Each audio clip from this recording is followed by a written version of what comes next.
toutes et à tous, j'espère que vous allez bien, que vous avez passé une bonne semaine. Et je suis content qu'on puisse passer encore du temps ensemble ce dimanche matin. Alors installez-vous, mettez-vous à l'aise. Nous allons pouvoir passer du temps avec notre Seigneur, parce que ce matin, c'est bien de ça dont nous voulons nous rappeler, c'est le Seigneur qui nous invite. C'est le Seigneur qui nous invite à passer du temps dans sa présence. C'est le Seigneur qui nous invite à venir l'écouter, à venir aussi ouvrir nos cœurs, à montrer aussi notre unité. Alors c'est vrai que nous ne sommes pas ensemble physiquement dans la même pièce, mais nous sommes au moins ensemble en unité d'esprit et de temps dans sa présence. Le dimanche matin, c'est vrai qu'il y a un temps que l'on aime bien, c'est celui de l'adoration, de la louange. Et il y a un deuxième temps qui suit derrière, qui en fait partie, même s'il est à la fois un peu différent, mais ça reste de la louange, ça reste une proclamation. C'est ce temps de scène. Et c'est vrai que malheureusement, nous n'avons pas la possibilité de prendre la scène, vu que nous sommes tous séparés. Mais c'est quelque chose qui nous manque, de pouvoir montrer cette unité. Est-ce que le fait de ne pas prendre la scène change quoi que ce soit à notre unité ? Non. Nous restons unis par un même esprit. Est-ce que le fait de ne pas prendre la scène change quoi que ce soit dans notre vie spirituelle ? Non. Le sang du Christ est actif dans nos vies, indépendamment du fait que nous prenions du pain ou du vin. Mais c'est vrai que nous ressentons ce besoin de pouvoir proclamer, de pouvoir nous rappeler aussi, et c'est peut-être là le plus important, ce qu'a fait Jésus dans nos vies, ce qu'il fait encore aujourd'hui dans nos vies. Alors c'est ce que j'aimerais vous proposer ce matin, à défaut de pouvoir partager du pain et du vin, eh bien c'est de pouvoir nous rappeler ce que le Christ a fait pour moi, pour nous et pour l'humanité tout entière. Et pour ça, j'aimerais que l'on prenne dans Éphésiens, au chapitre 2, qui commence par un rappel, un triste rappel, mais un rappel important. Autrefois, vous étiez spirituellement morts à cause de vos fautes, à cause de vos péchés. À cause de ce que nous étions naturellement, nous étions destinés à subir le jugement de Dieu comme les autres. Mais la bonté de Dieu est si grande, et son amour pour nous est tel que, lorsque nous étions spirituellement morts à cause de nos fautes, il nous a fait revivre avec le Christ. C'est par la grâce de Dieu que vous avez été sauvés. Dans notre union avec Jésus-Christ, Dieu nous a ramenés à la vie avec lui, pour nous faire régner avec lui dans le monde céleste. Il a fait cela afin de démontrer pour tous. Il a fait cela pour démontrer pour tous les temps à venir la richesse extraordinaire de sa grâce, par la bonté qu'il nous a manifestée en Jésus-Christ. C'est par la grâce de Dieu que vous avez été sauvés au moyen de la foi. Ce salut ne vient pas de vous, il est un cadeau de Dieu. Il n'est pas le résultat de vos efforts, ainsi personne ne peut se vanter. Car c'est Dieu qui nous a formés. Il nous a créés dans notre union avec Jésus-Christ pour que nous menions une vie riche en œuvres bonnes, ces œuvres qu'il a préparées d'avance afin que nous les pratiquions. Ce matin, j'aimerais qu'on se rappelle qu'en effet, nous étions spirituellement morts. Ce monde naît spirituellement mort. Mais ce matin, j'aimerais que l'on tourne les regards vers la bonté de ce Dieu, cette bonté si grande, cet amour si grand, qui fait que, alors que nous étions ses ennemis, alors que nous étions morts, il a envoyé le Christ. Il a envoyé le Christ pour qu'il meure à notre place, pour qu'il prenne notre condamnation à notre place. Il a envoyé son Fils unique afin de payer la dette, afin de subir le jugement que nous méritions. Et il l'a fait parce qu'il avait cette envie, cette vision d'une humanité qui soit dans sa présence, d'une humanité qui règne avec lui dans le monde céleste. Il nous a sauvés afin que nous puissions mener une vie riche, une vie riche en bonnes œuvres, en œuvres selon le cœur de Dieu. Alors oui, j'aimerais ce matin que nous tournions les regards vers ce qu'il a fait ce jour-là à la croix. Que nous tournions les regards vers cette preuve d'amour. Que nous tournions les regards vers cette preuve de bonté de l'Éternel envers nous. Sur le mont du Calvaire, il était une croix où Jésus souffrit tant de douleurs. Et c'est là qu'il mourut sur cette infâme croix pour sauver le plus vil des pécheurs. Cette croix me sera toujours chère. Elle est gloire et victoire pour moi. Et par elle à la maison du Père, la couronne est offerte à ma foi.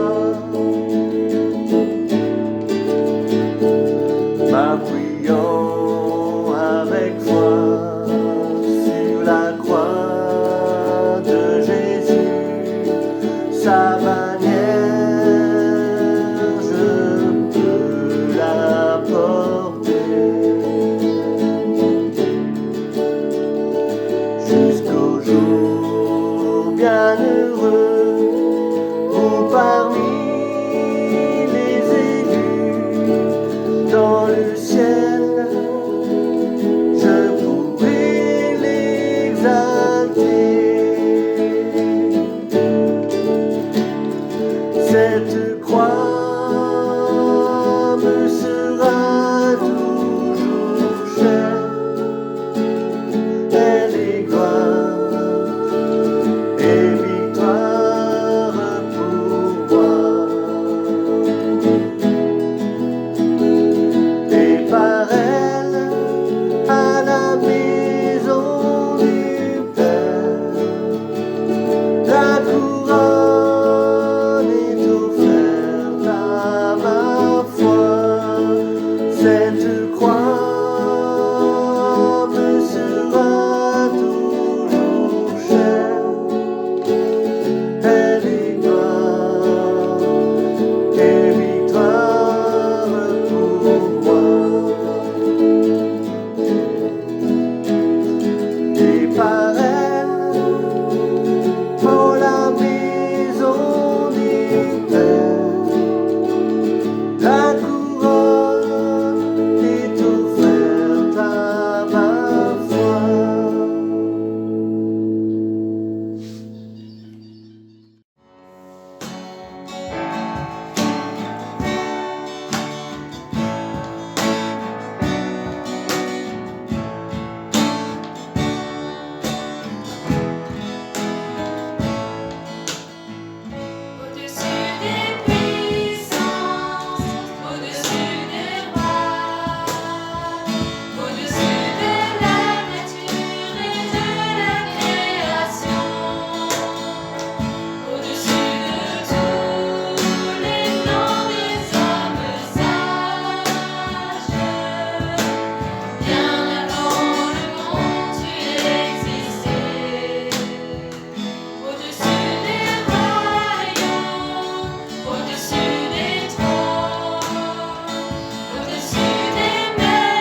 Oui Seigneur, grandes et merveilleuses sont toutes tes œuvres. Et nous voulons te remercier ce matin pour toutes ces petites attentions et aussi ces grandes interventions que tu permets dans nos vies chaque jour. Merci pour cet amour que tu nous portes. Mais ce matin, nous voulons te louer et t'adorer pour la plus grande œuvre, pour la chose la plus merveilleuse que tu aies faite pour nous, que tu aies faite pour cette humanité. Merci Seigneur, parce que par amour pour nous, alors que nous étions tes ennemis, tu as accepté d'offrir ton Fils unique. Merci parce que cette mort et cette résurrection nous assurent la victoire sur le péché. Tu es le victorieux. Et Seigneur, nous voulons aussi te louer et t'adorer parce que tu l'as fait par amour pour nous. Et ça veut dire que ce n'est pas uniquement quelque chose du passé que nous devons accepter, mais c'est quelque chose aussi de l'avenir. Et nous voulons te remercier, Seigneur, parce que tu ouvres un chemin de vie et de vie éternelle devant nous. Merci, Seigneur, parce que, en effet, tu as ce désir que nous soyons dans ta présence. Et ce matin, nous voulons te dire que nous aussi, nous désirons être dans ta présence.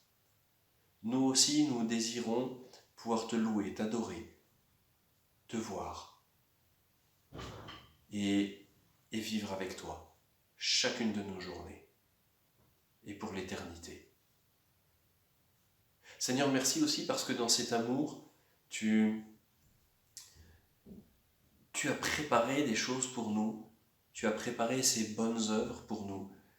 Et Seigneur, nous voulons te dire ce matin, comme nous l'avons chanté, que nous nous offrons à toi et que nous voulons nous mettre à ton service.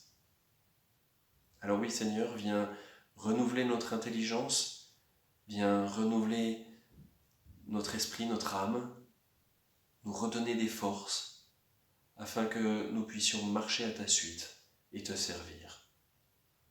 Amen.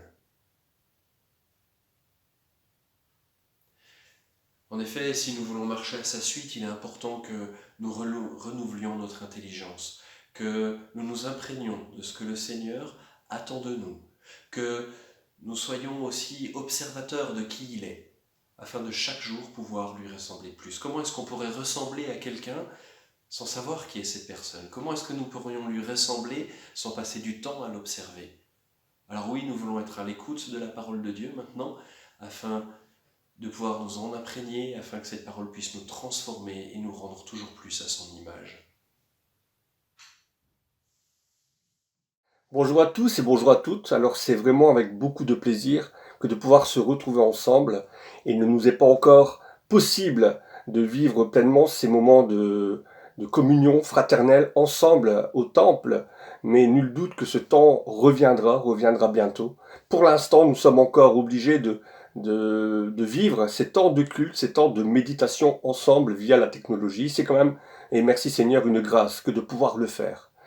Alors j'avais vraiment à cœur de partager avec vous aujourd'hui les faits d'actualité que nous venons de vivre ces derniers temps. En effet, vous l'avez certainement vu aux actualités, vous en avez certainement même peut-être entendu parler, de toutes ces manifestations, de tous ces débordements qui ont eu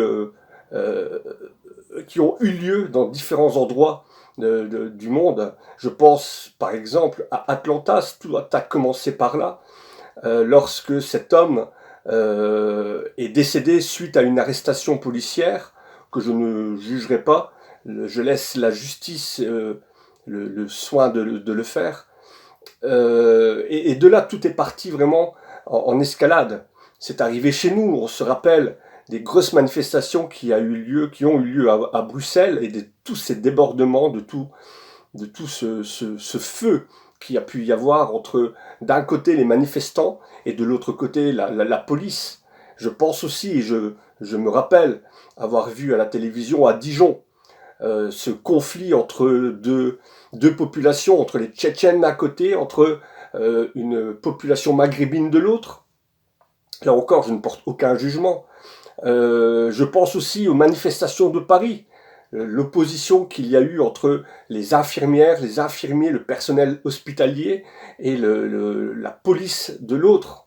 Je vois encore ces images très fortes, très dures de cette femme arrêtée assez virilement.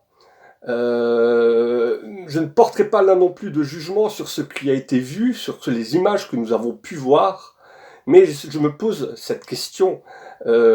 Comment se fait-il qu'il y a quelques mois de cela, les infirmières, tout le personnel hospitalier, à 8 heures du soir, les gens sortaient pour les acclamer, pour les applaudir, pour les encourager. Je vois et je me rappelle tous ces messages et ces encouragements vus sur les réseaux sociaux.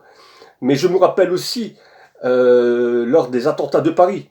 Je me rappelle toutes ces personnes qui ont applaudi la police et les forces de l'ordre pour la manière avec laquelle ils ont pu apporter leur aide et nous apporter la sécurité dans ces moments difficiles. Même le chanteur Renaud, l'un des derniers Apaches, le dernier rebelle, le dernier anarchiste de France peut-être, a écrit cette chanson « J'ai embrassé un flic ». Alors je me suis vraiment posé cette question, et si le Covid-19 n'était pas notre véritable adversaire, et si le véritable adversaire, la véritable épreuve par laquelle nous devons passer, par laquelle nous sommes passés et nous passerons encore dans le futur, est-ce que la véritable épreuve n'est pas simplement d'apprendre à vivre avec l'autre? Quand je parle de l'autre, j'ai ce verset en tête de Jésus qui nous exhorte lorsqu'il dit « Aimez-vous les uns les autres ». Et ce message est relancé plusieurs fois dans la parole de Dieu. Supportez-vous les uns les autres, exhortez-vous les uns les autres, et bien plus encore. Alors oui, que c'est difficile d'apprendre à vivre avec l'autre. Quand je parle de l'autre, je vais étendre ce champ d'application, pas seulement aux frères et sœurs de l'Église, mais à celui que nous croisons tous les jours dans le bus ou dans le train, aux collègues, aux patrons, aux frères et sœurs de l'Église, bien évidemment, mais aussi aux membres de notre propre famille.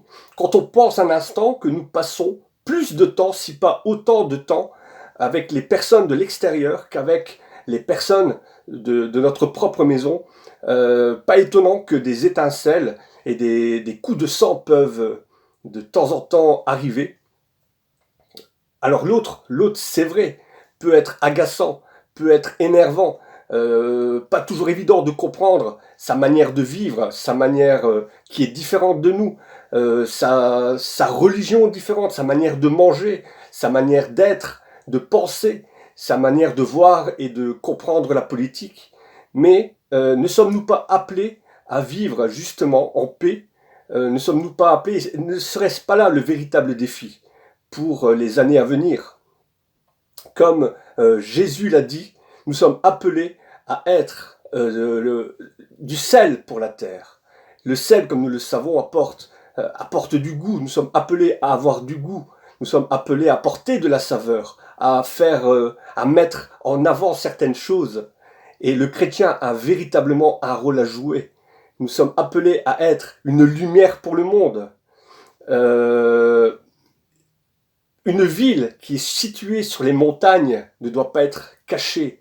Et l'apôtre Paul va même encore plus loin dans Philippiens 2,15 lorsqu'il dit « Nous sommes appelés à être purs et irréprochables, même si nous vivons dans une génération perverse et corrompue. Nous devons briller comme des flambeaux pour le monde. Nous sommes appelés à briller, à être purs, à être irréprochables par rapport à tout ce monde dans lequel nous vivons. Alors oui, l'autre est mon épreuve. L'autre va être mon épreuve et indirectement, je suis aussi son épreuve parce qu'il doit aussi apprendre à me supporter. Premièrement, si on pouvait faire un tour d'horizon, je dirais que l'autre est directement lié à ma croissance. L'autre est directement lié à ma croissance. J'en ai souvent parlé, et ça a été le sujet d'un de mes messages. Vous pouvez le réécouter sur la joie lorsque je parle des fruits de l'esprit. Nous savons tous qu'un fruit ne devient pas mûr du jour au lendemain. Il lui faut du temps. Au début, sur l'arbre, nous voyons apparaître un bourgeon, puis seulement une fleur, enfin un fruit. Et encore faut-il, si ce fruit, si nous voulons qu'il ait du goût, qu'il soit sucré, qu'il soit savoureux, nous devons encore lui donner du temps. Ce seront les perturbations météorologiques, ce seront les canicules, les tempêtes, tout cela, il devra les supporter afin de pouvoir grandir, de pouvoir grossir, de devenir un fruit qui sera généreux, qui sera sucré. Et de la même manière, l'autre m'aide par son comportement à mûrir. Il m'aide à mûrir, c'est-à-dire à améliorer ma patience, à améliorer mon amour. Grâce à l'autre, je peux mettre mon amour à l'épreuve, je peux mettre ma patience à l'épreuve, je peux gagner donc en maturité grâce à cela. Vous savez, bien souvent, on accuse l'autre des pires mots, on lui rejette bien souvent la faute, mais bien au contraire, grâce à lui, je peux m'exercer à améliorer mes qualités humaines et mes qualités chrétiennes. Et je pense véritablement que le chrétien, dans ce monde, a un rôle à jouer, a une carte à jouer en tout cas. Si je passe mon temps à éviter le conflit, à éviter les affrontements, si je passe mon temps à l'éviter, à éviter l'autre, si je ne veux pas le voir, si je ne veux pas lui parler, je ne fais en fait que empêcher mes qualités de grandir. Mon amour restera au stade de bourgeon, ma patience restera au stade de fleur, alors que Dieu nous appelle à nous améliorer, à devenir saints, à devenir une personne meilleure. Et bien souvent l'histoire se répète, parce que je n'ai pas voulu prendre le temps de régler ce problème avec mon voisin. Ce voisin, vous le connaissez, il est tout le temps, il est toujours en train de tondre son gazon le dimanche matin, il m'empêche de dormir. Au lieu d'apprendre à aller vers lui, à apprendre à lui parler, je ne règle le problème que par téléphone, en appelant la police ou je ne sais comment. Mais je pense que nous sommes vraiment appelés à vivre une conversation, à vivre une relation avec lui, afin de pouvoir justement tisser des liens, apprendre à tisser des liens. Parce que ce que vous ne savez pas, c'est que l'autre est peut-être en train de déménager, et peut-être que la personne qui le remplacera sera peut-être pire. Alors si je ne suis pas capable de régler ce problème de voisinage gentiment, avec beaucoup d'intelligence et d'amour, comment vais-je faire avec quelqu'un qui sera peut-être pire que lui encore? L'autre est donc un moyen pour moi de m'améliorer. Deuxièmement, j'accuse, et nous accusons souvent l'autre de nos réactions. On entend souvent cette phrase « il m'a mis hors de moi ». Je suis fâché, je joue le rôle de la victimisation. Ce n'est pas moi, c'est de sa faute à lui. Ce sont ses réactions qui provoquent chez moi d'autres réactions. Vous savez, il y a une règle dans le code de la route, une règle que ceux et celles qui conduisent savent très très bien. C'est que lorsque je suis en voiture, la personne qui est devant moi, même si elle est la pire conductrice ou le pire conducteur du monde, même si il roule et il freine pour n'importe quelle raison, si je lui rentre dedans, si je tamponne sa voiture à l'arrière, eh bien c'est moi qui suis en tort. J'aurais beau dire, mais elle a freiné n'importe comment, ou il a freiné n'importe comment. J'aurais beau dire et trouver toutes les excuses du monde. Si je perds le contrôle de mon véhicule, je suis en tort. Je dois toujours garder le contrôle de mon véhicule. Et dans ce cas précis, le véhicule, c'est quoi? Le véhicule, c'est moi. Je suis appelé, quelles que soient les situations que je peux vivre, quelles que soient les situations que l'autre me fait vivre, je suis appelé à garder le contact, à garder le contrôle de mon véhicule. Prenons d'autres exemples. Quand la colère me monte au nez, lorsque, pris par la colère, je fais n'importe quoi, la Bible m'exhorte dans le psaume 43, verset 13. Garde le contrôle de ta langue, tes lèvres et de tes paroles trompeuses. Je ne suis pas appelé à dire et à critiquer, à injurier, à faire n'importe quoi, bien au contraire. Je suis appelé à garder le contrôle de ma langue. Quand mon regard se porte sur les autres, sur le sexe opposé, quand je regarde une femme, qu'on regarde un morceau de viande, pardonnez-moi l'expression, mais mesdames, je pense que vous voyez de quoi je veux parler, ou même lorsqu'une femme regarde un homme comme un homme objet, lorsque mon regard n'est pas contrôlé, la Bible m'appelle à garder mon œil du péché, afin que celui-ci ne devienne pas pour moi une raison de chute. Je suis appelé à garder le contrôle sur ce que je vois, sur ce que je dis. Lorsque dans mon cœur il y a des paroles malsaines ou des pensées malsaines, lorsque mes idées sont noires, lorsque mes idées sont toujours négatives, je suis appelé, comme il est écrit dans le livre des Proverbes, garde le contrôle de ton cœur, protège ton cœur plus que toute autre chose. Je dois garder le contrôle sur moi-même. Je ne dois pas me laisser aller à faire et à dire n'importe quoi, quelles que soient les situations, quelles que soient les occasions que l'autre peut me donner. Jésus a dit, aimez vos ennemis, bénissez ceux qui vous maudissent, priez et faites du bien pour ceux qui vous maltraitent et ceux qui vous persécutent. Si on réfléchit à cela à un moment, si l'autre est véritablement, je dis bien, si l'autre, ou même si l'autre est votre ennemi tout simplement, eh bien, il ne fait en fait que ce pourquoi il est destiné. Si il est votre ennemi, il fait donc ce pourquoi il est destiné à être un ennemi. Mais vous êtes comme tout fils de Dieu, comme tout enfant de Dieu, vous êtes destiné à bénir, à aimer, à prier, à faire du bien. C'est notre condition, c'est notre façon de vivre, c'est notre nouvelle nature. Alors restons fidèles à notre nature. L'ennemi est fidèle à la sienne, alors nous, restons fidèles à la nôtre. Dans le livre des Proverbes, au Proverbe 11, verset 25, il est écrit « Une âme bienfaisante sera rassasiée, mais celui qui arrose sera arrosé. » Quelle magnifique exhortation que de se dire « Ce que je vais donner, le Seigneur va me le rendre. » Si je bénis, je serai béni. Si j'aime, je serai aimé. Si je pardonne, je serai pardonné. Comme il est écrit dans le Notre Père, pardonne-leur comme nous pardonnons aussi à ceux qui nous ont offensés. Eh bien, effectivement, je serai pardonné sur la balance de la manière dont j'aurai pardonné. Je serai béni de la manière que j'aurai béni. Je serai aimé de la manière que j'aurai aimé. Et nul doute que si je fais du bien, le Seigneur me le rendra. Quatrième point, les épreuves me font évoluer. Les épreuves me font et m'aident à évoluer. Encore une fois, dans tout le sens le plus large que l'on peut donner avec l'autre. Prenons l'exemple de la famille. Je ne suis pas devenu un mari le jour où j'ai signé devant monsieur le maire mon acte de mariage. Ma femme n'est pas devenue ma femme le jour où elle a signé son acte de mariage. L'amour, lorsque l'on vit avec quelqu'un, c'est pas évident.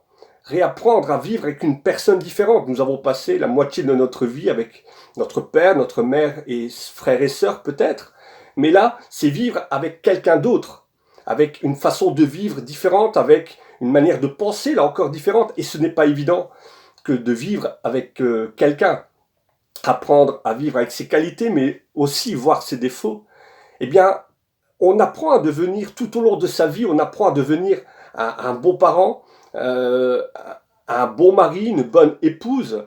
Et c'est justement le fait de vivre et d'apprendre à avoir un contrôle comme ça, apprendre à grandir ensemble dans l'amour, apprendre à grandir ensemble dans la patience, dans la bonté, dans la maîtrise de soi. C'est cela, c'est le temps qui nous aide à grandir. C'est grâce à l'autre que j'apprends à devenir l'époux ou l'épouse fidèle et aimante. Et parallèlement, là aussi avec les enfants, je ne suis pas devenu papa le jour où j'ai eu un enfant. C'est le fait d'avoir un enfant qui m'a appris à devenir papa. Parce que chaque jour, la patience est mise en jeu quelque part. À force de répéter toujours les mêmes choses, range ta chambre, fais tes devoirs, range la table quand tu as fini de manger, lave-toi les mains, etc. C'est toutes ces choses sont toutes les épreuves de la vie qui m'ont aidé à devenir parent, qui m'ont aidé à devenir un mari, un homme. Et c'est ainsi dans toutes les sphères de notre vie, dans toutes les strates de notre vie. Travailler avec quelqu'un que nous ne connaissons pas, travailler avec un collègue peut-être difficile, eh bien c'est justement le temps qui va m'apprendre à grandir. C'est lui qui va m'apprendre à grandir, afin que je sache, que j'apprenne à travailler avec lui, que je puisse devenir un bon collègue. Donc l'autre et les épreuves qu'il me donne m'aident à évoluer, m'aident à grandir, là encore une fois. J'apprends aussi, grâce à l'autre, j'apprends à m'imposer. Dans Matthieu 5, verset 37, il est écrit « Que votre oui soit oui et que votre non soit non ». Bien souvent, on imagine le chrétien, on s'imagine que le chrétien est celui qui doit tout accepter. Et le chrétien est celui qui doit toujours vivre comme cela, avec le poids, les charges, les difficultés, et on nous charge continuellement de difficultés, on nous charge continuellement de différentes choses. Et dans ce monde où chacun essaye d'abuser de l'autre, nous devons apprendre à pouvoir nous imposer, c'est-à-dire à pouvoir dire oui quand il est juste de dire oui, et à pouvoir dire non lorsqu'il est juste de dire non.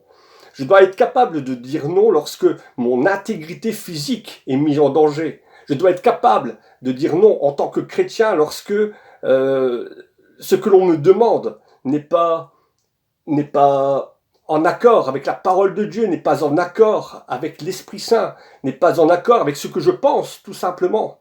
Vous savez, il y a dans la nature une chose qui est assez remarquable, c'est que vous ne verrez jamais un loup attaquer un lion.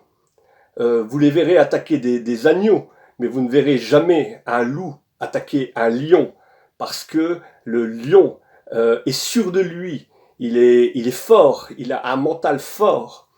Et le chrétien n'a pas hérité d'un esprit de faiblesse, il a hérité d'un esprit de puissance. L'Esprit Saint est un esprit de puissance. Et de la même manière, le chrétien est appelé à, tout en témoignant toujours de l'amour et de sa foi continuellement en Jésus-Christ, il est appelé à pouvoir être capable de distinguer et de pouvoir dire oui quand il est juste de dire oui et non lorsqu'il est juste de dire non. Un arnaqueur abusera toujours des pigeons. Alors si nous nous considérons comme des pigeons, il n'est pas surprenant alors que nous nous fassions plumer, n'est-ce pas? Enfin, l'autre m'apprend à être parfait. L'autre m'apprend et me guide afin que je sois parfait. Comme ça a été dit en début de culte, comme l'apôtre Paul l'a dit, nous sommes appelés à être irréprochables et purs. Même si nous vivons parmi une génération perverse et corrompue, nous devons briller comme des flambeaux pour le monde. Alors oui, l'autre m'oblige à être parfait. Il m'oblige à être un bon ouvrier, même si mon patron est mauvais, même si mon patron est difficile, il m'oblige à être un bon ouvrier. Comme il est écrit dans la parole, tout ce que nous fassions, nous le fassions comme si c'était pour le Seigneur. De la même manière, si je suis patron, je suis appelé à être un bon patron, même si j'ai de mauvais ouvriers. Parce que le Dieu qui nous unit, eh bien c'est le même Dieu, il habite dans les lieux très hauts, et je ne dois pas user de menaces, je ne dois pas user de stratagèmes pour me faire obéir, loin de là. Je suis appelé à être un bon mari, une bonne épouse, même si mon mari, mon épouse ne réagit pas forcément comme j'aurais aimé qu'elle réagisse. Je suis appelé à être un bon enfant, à honorer mes parents comme il est écrit dans la famille, et je suis appelé aussi à être un bon parent, même si mes enfants me semblent imparfaits. Suis-je déjà un parent parfait?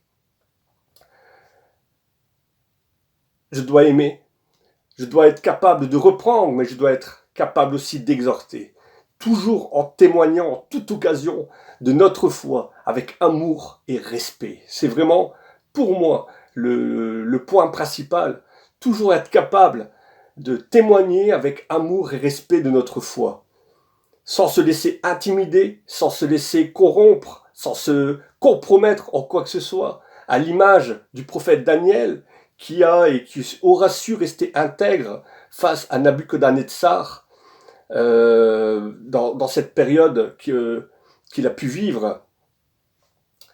Alors l'autre, oui, et je vais terminer par cela, l'autre est est l'engrais, j'ai envie de dire, est l'engrais qui va me permettre de m'améliorer, qui va me permettre de me développer chaque fruit de l'esprit, la paix, la patience, la bonté, la maîtrise de moi. Oui, je suis vraiment appelé à vivre et apprendre à vivre avec lui afin de m'améliorer. Et si il est mon épreuve, je suis aussi son épreuve et je l'aide lui aussi à grandir et à s'améliorer. Alors, frères et sœurs, soyez bénis. Vraiment, nous sommes et je suis vraiment impatient de pouvoir vous retrouver, de pouvoir repartager avec vous de nouveau ces moments de culte, ces moments de communion fraternelle, de pouvoir repartager ensemble le pain et le vin. Et dans l'attente de vous revoir, soyez bénis. Vous êtes chacun d'entre vous dans nos prières et nous pensons fort à vous. Amen. Merci beaucoup Fred pour ce message. Que le Seigneur te bénisse et que le Seigneur nous bénisse tous aussi dans cette semaine qui s'ouvre devant nous, qu'il puisse nous accompagner dans chacun de nos pas, dans chacune de nos décisions, dans chacune de nos pensées, que nous puissions constamment nous imprégner de qui il est. Et notre culte commence à toucher à sa fin. Je vous rappelle juste que le mardi à 18h, nous nous retrouvons par vidéoconférence. Je rappelle à ceux qui n'ont pas encore essayé, qui seraient peut-être un peu impressionnés par le côté technologique de ce genre de rencontre. En fait, c'est extrêmement simple. Il vous suffit de cliquer sur le lien et vous arrivez directement, sans rien installer, directement sur la page où vous pourrez voir les uns et les autres apparaître et vous pourrez dialoguer avec eux et vous pourrez prier avec nous. C'est un moment qui est important. Nous avons besoin d'être les uns avec les autres, de pouvoir discuter. Et ces moments sont des moments qui sont précieux pour l'Église. Nous avons vraiment envie de nous retrouver et se pose toujours cette question de savoir quand vont recommencer les cultes. Eh bien pour l'instant, il n'y a pas de nouveau. Les règles n'ont pas changé, ni en Belgique, ni en France. Il y a une forme de statu quo pour l'instant, qui soulève parfois des questions, parce que c'est vrai qu'on voit les restaurants, les cinémas se réouvrir, et les lieux de culte restent pour l'instant sous cette contrainte. Alors vraiment, je vous invite à continuer à prier pour nos autorités afin qu'ils prennent les bonnes décisions, que ces décisions soient dirigées par le Seigneur, que le Seigneur ne nous permette pas de faire tout et n'importe quoi, mais qu'il permette que nos cultes reprennent dans les meilleures conditions et au moment où lui l'aura décidé. Priez aussi pour nous en tant que responsables, pour que nous puissions prendre les bonnes décisions. Priez aussi les uns pour les autres, parce que chacun individuellement, là où nous sommes, nous avons tous besoin de soutien. Dimanche prochain, à 10h, nous aurons un culte, donc toujours en ligne. Et ça nous fera plaisir de nous retrouver encore ensemble pour écouter la parole de Dieu et pour chanter sa grandeur. Et maintenant, pour finir ce culte, nous avons une petite surprise qui nous est proposée par Fred et Laurence. Et sans plus tarder, je vous invite à les écouter. Bon dimanche à tous et bonne semaine, que le Seigneur vous accompagne. Ne crains rien, je t'aime, je suis avec toi, aux promesses suprêmes qui soutient ma foi.